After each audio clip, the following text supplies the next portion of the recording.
प्यारा ॿारो, बाजी गुलबानू जी तरफ़ां तव्हां सभिनी खे भलीकार। तव्हां ॿुधी रहिया आहियो दिलचस्प अखाणियूं।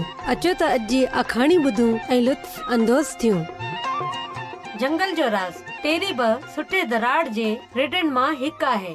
रूत ऐं फिलिप टेरी लाइ तोहफ़ा वेड़े आया। हुननि जो बीमार दोस्त ज़रूर हैरान थींदो। जंगल जे रस्ते में इहे टेरी जी माउ सां मिलिया। हू रोई रही हुई। रूत हुनखे तसली ॾियण जी कोशिश कई ऐं येसु बाबति ॿुधायो, जेको सुठो दराड़ आहे, जेको उन्हनि खे ॻोल्ही रहियो आहे ऐं उन्हनि जी मदद कंदो, छो त हू उन्हनि सां प्यार करे थो। असां तव्हां लाइ बि कुझु खणी आया आहियूं। असां वटि उहो ई कुझु आहे। तव्हां टेरी लाइ उन सां खीर ख़रीद करे सघो था। तमामु घणी महिरबानी, तव्हां तमामु सुठा आहियो। वञो, टेरी तव्हां जो इंतज़ार करे रहियो आहे। रूथ, छा तोखे मूं ते कावड़ त न आई आहे? छो त मूं सभु पैसा ॾेई छॾिया आहिनि। ना, सुठे दरार बि पंहिंजी पूरी ज़िंदगी कुर्बान कई जॾहिं हुन सलीब ते पंहिंजी जान ॾिनी त जीअं असीं तकलीफ़ में न रहूं। टेरी पंहिंजे दोस्तनि सां ख़ुशि हो, पर हू पहिरीं खां वधीक उदास हो। डॉक्टर चयो आहे त हू हाणे मुंहिंजे लाइ कुझु बि नथो करे सघे। मां चाहियां थो त मरी वञा। फिलिप ऐं रूथ पाण खां पुछण लॻा त जेकॾहिं ख़ुदा हुननि जी दुआनि जो जवाब ॾिनो आहे त पोइ हुन मुआवज़ो छो न कयो। उहे उदास थी घर मोटी आया। मार्गरेट मामी महिमाननि जे कमरे खे खूब साफ़ कयो हो।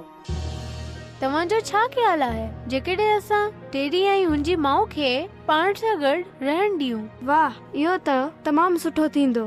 टेरी खे एम्बुलेंस में घर आंदो वियो। हुनखे पंहिंजो कमरो पसंदि आयो। संदसि बिस्तरो दरी जे वेझो हो।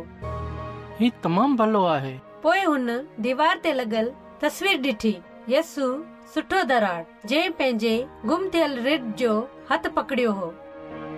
रूथ, मूंखे अहिड़ी तस्वीर खपे जंहिंमें दनार पंहिंजी रिड खे पंहिंजे हथनि में खयो हुजे।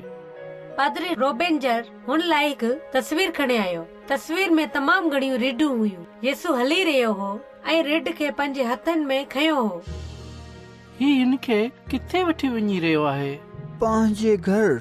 हू किथे आहे? उते जिते यसु रहे थो, उते जिते रोइण नाहे ऐं तकलीफ़ बि नाहे। तकलीफ़ नाहे? छा हर को उते वञी सघे थो? हर को जेको सुठे दराड़ सां तालुक रखंदो। मां उन सां तालुक रखणु चाहियां थो ऐं हुन वटि वञणु चाहियां थो। टेरी दुआ कई ऐं तस्वीर खे मज़बूत हथनि में पकड़े रखियो ऐं पोइ हू सुम्ही वियो। पर अधु राति में घर जे अंदरि कदमनि जो आवाज़ छा मतलब? मां अव्हां खे ईंदड़ ड्रामे में उनजो जवाब ॾींदसि। ठीकु आहे ॿारो, हाणे बाजी गुलबानो खे इजाज़त ॾियो। ख़ुदा हाफ़िज़।